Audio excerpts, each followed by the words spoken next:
سلام، به کانال آشپزی خودتون خوش آمدین. امروز در خدمتتونم با قیمه لاپولو خیلی خوشمزه. با من همراه باشید.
خب عزیزان، همونطور که مشاهده میکنید پیاز رو تفت میدم.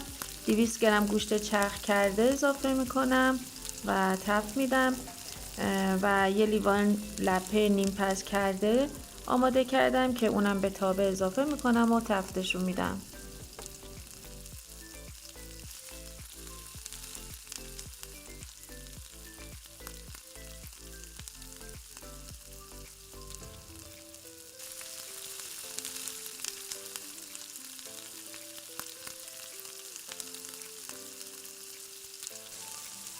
یه قاشق چایخوری زردچوبه، یه قاشق چایخوری فلفل سیاه و نصف قاشق چایخوری زیره سبز اضافه میکنم و تفتش رو میدم.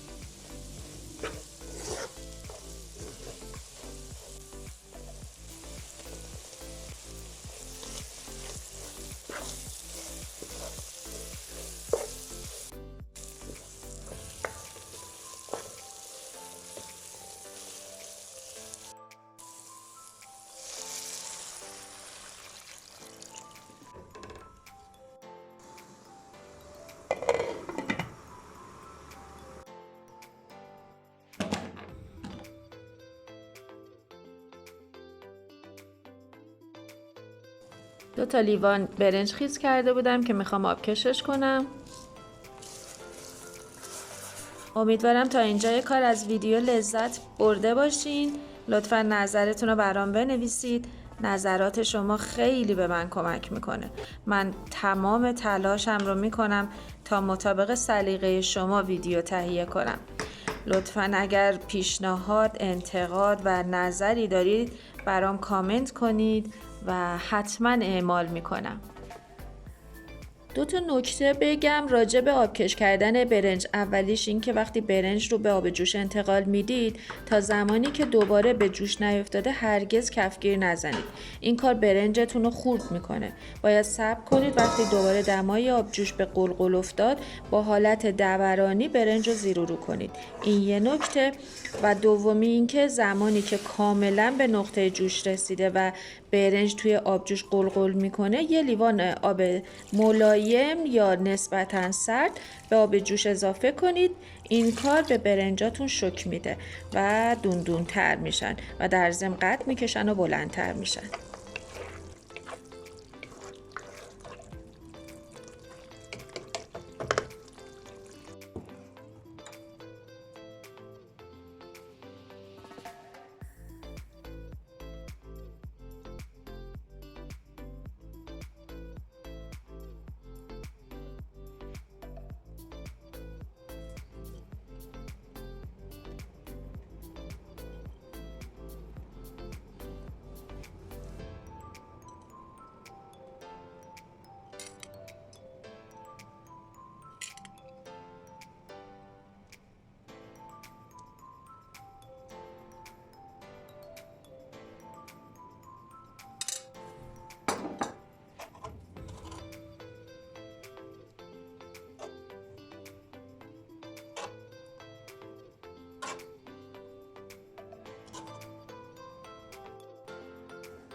خب پودر گل سرخ، هل و دارچین هر کدوم نصف قاشق چای خوری با هم مخلوط میکنم، روی پلو میزنم.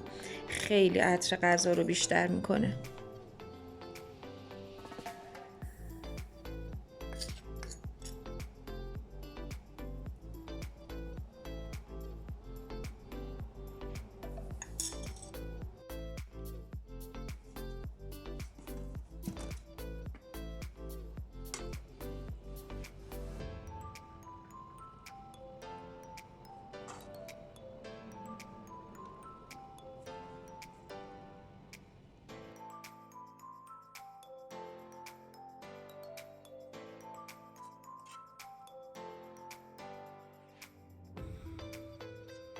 دوستان همونطور که میدونید برنجای ایرانی عطر زیادی دارن اما خیلی قد نمیکشن یا حتی گاهن شفته میشه.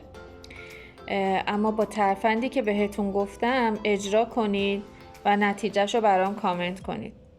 من حتما یه ویدیو برای آبکش کردن یا دمی کردن برنج ایرانی براتون تهیه میکنم، حتی با برنج خرد که اصطلاحاً برنج لاشه میگن، برنج ایرانی. ممنونم از نگاه‌های قشنگتون که تا اینجا همراه هم شدید. لطفاً زنگوله کانال رو هم فعال کنید تا برنامه‌های دیگه‌مون بهتون اطلاع داده بشه. بازم سپاسگزارم. تا دیدار دیگه همتون رو به خدای مهربان می‌سپارم. خدا نگهدار.